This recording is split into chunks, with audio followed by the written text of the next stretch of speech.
धीरे धीरे सुदामा की और कन्हैया की बड़ी ही घनिष्ठ मित्रता हो गई। जब घनिष्ठ मित्रता हुई तो होने के बाद में एक बार आश्रम में ईंधन खत्म हो गया, ईंधन। और जब ईंधन खत्म हुआ तो गुरु पत्नी ने भगवान कन्हैया को अपने पास में बुलाया और पास में बुला करके गुरु पत्नी आज भगवान से बोली, बेटा कन्हैया, गुरु पत्नी बोली तो अनुश्री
माँ चिंता मत करो, अगर घर में ईंधन नहीं है तो भैया सुदामा के साथ में जा रहे हैं, लकड़ियां लेकर के जल्दी वापस आ जाएंगे।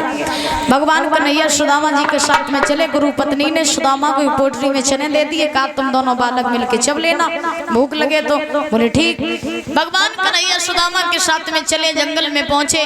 महाराज सुदामा जो थे वो वृक्ष के ऊपर चढ़ गए, भगवान वृक्ष के नीचे खड़े हो गए। सुदामा ऊपर से लकड़ियां तोड़ तोड़ करके नीचे डालने लगे और भगवान उन लकड़ियों को इकट्ठा करके गट्ठर बनाने लगे। जब गट्ठर बनाने लगे हैं परीक्षित जी, तो माह का महीना था, आंधी तूफान आने लगे, वर्षा होने लगी। और जब वर्षा भी होने लगी तो दोनों बालकों को लकड़ियां लेने में हो गई शाम। शाम होते होते हो गई रात। अब तो दोनों बालक ठंड की वजह से सिकुड़ने लगे और जैसे ही दोनों बालक ठंड की वजह से सिकुड़ने लगे हैं, सुदामा वृक्ष के ऊपर हैं, तो सुदामा को भूख लगाई तो सुदामा उसी पोटरी में से महाराज चनों को चबने लगे। दांतों से कट कट का शब्द भगवान ने सुना तो भगवान ने सुदामा से कहा, भैया क्या खा रहे हो, कुछ खाने के लिए हो तो मुझे भी दे दो।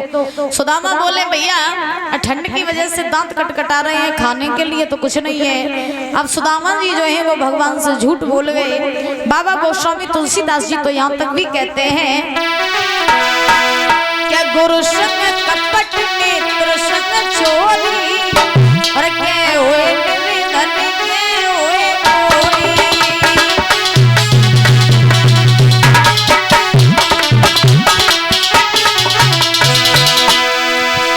अरे गुरु संग कपट नेत्र संग चोरी और क्या हुए निर्धन के हुए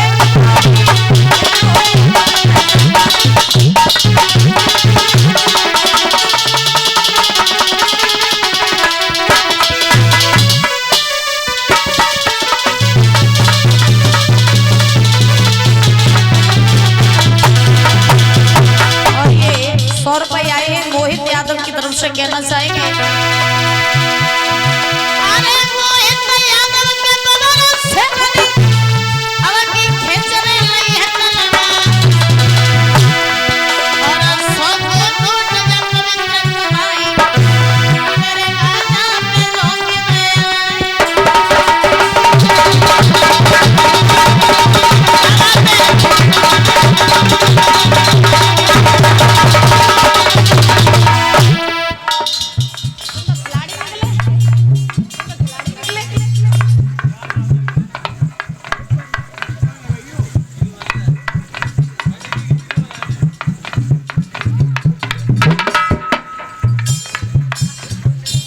रोक मन्नू की तरफ से 51 रुपए आए हैं।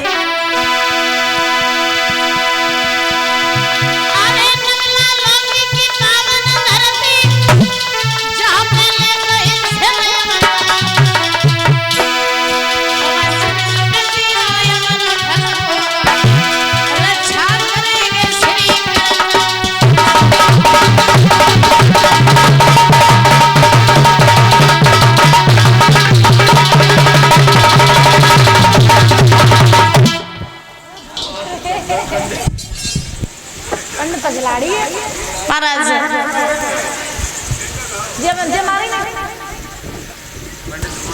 महाराज आज ध्यान रखना कि सुदामा जी जो है वो भगवान से झूठ बोल गए और का तो यहाँ तक जाता है कि सुदामा जी ने चना कन्हैया को इसलिए नहीं दिए क्योंकि वो चना श्रापित थे, उन चनों को श्राप लगा था।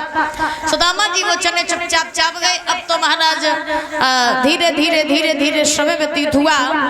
दोनों बालक लकड़ियां लेकर के जब आए हैं आश्रम में आने के बाद में आज धीरे धीरे धीरे धीरे दोनों बालकों ने शिक्षा पूरी की। शिक्षा पूरी करके सुदामा जो थे वो अपने धाम को चले गए, भगवान जो थे वो अपने धाम को आए।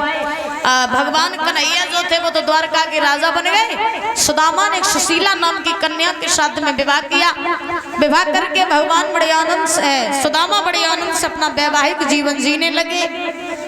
जीने के बाद में सुदामा के ऊपर दिन ब दिन गरीबी आने लगी। जब सुदामा के ऊपर दिन ब दिन गरीबी आई महाराज, तो गरीबी यहाँ तक आई कि सुदामा द्वार द्वार जाकर के दाता दाता चिल्लाने लगे, भिक्षा मांगने लगे कि दिन भर में चाले द्वार द्वार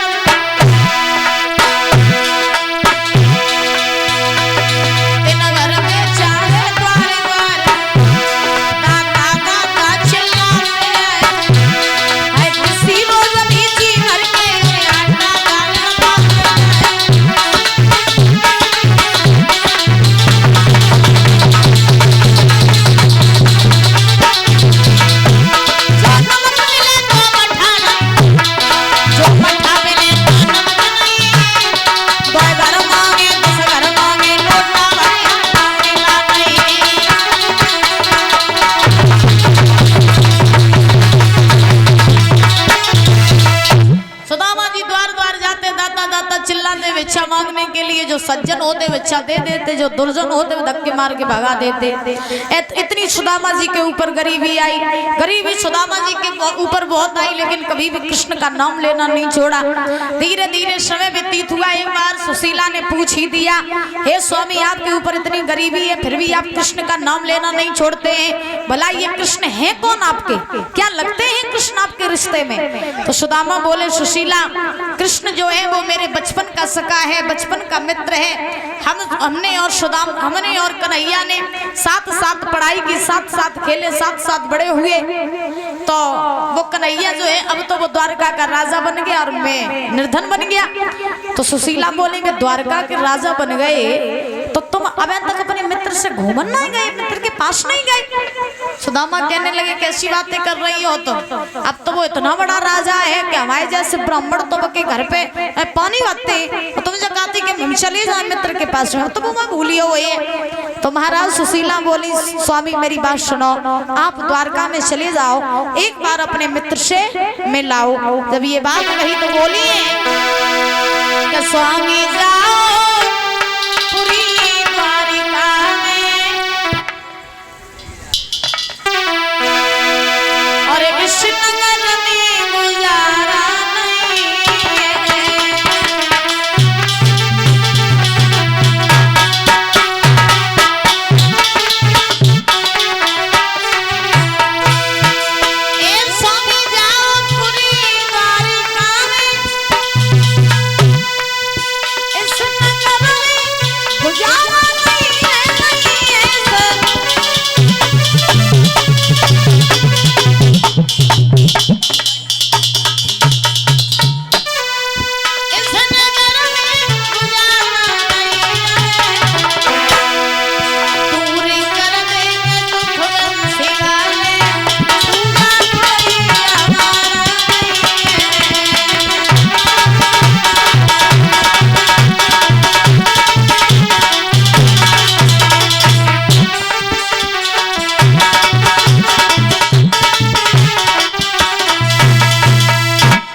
बंटू भैया कोयना से बिजली विभाग इनकी तरफ से 50 रुपए आए हैं और ये 100 रुपए गुप्त दान फरमाइश है।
था स्वामी आप चले जाओ द्वारका में, क्योंकि जब तक आप द्वारका जाओगे नहीं तब तक हमारी गरीबी भी दूर नहीं होगी। सुशीला के बार बार समझाने पर आज सुदामा जी द्वारका जाने के लिए तैयार हो गए। सुदामा ने सुशीला से कहा कि सुशीला हम चले तो जाएं, लेकिन कहा जाता मित्र के यहाँ जाओ। सुरेंद्र बाबूजी इसी गांव के रहने वाले हैं कि तब से 101 रुपये आए हैं, बहुत बहुत धन्यवाद है।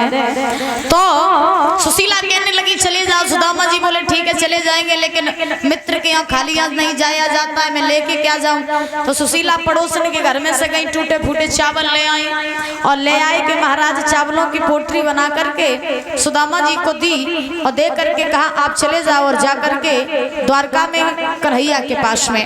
तो सुदामा जी ने वही चावलों की पोटरी ली, बगल में दबाई, दबा करके आज हाथ में लाठी लेकर के द्वारका जाने लगे और भगवान कृष्ण से प्रार्थना करने लगे, हे कन्हैया।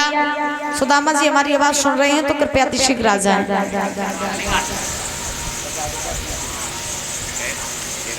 50 रुपए आए हैं टीटू भैया जी की तरफ से, बहुत बहुत धन्यवाद है। भगवान से कामना करेंगे सुख शांति प्रदान होती रहे, धन के भंडार भरे रहे। सुदामा जी जा रहे हैं द्वारका में, कैसे क्या दूर नगरी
बच्चों बैठ जाओ।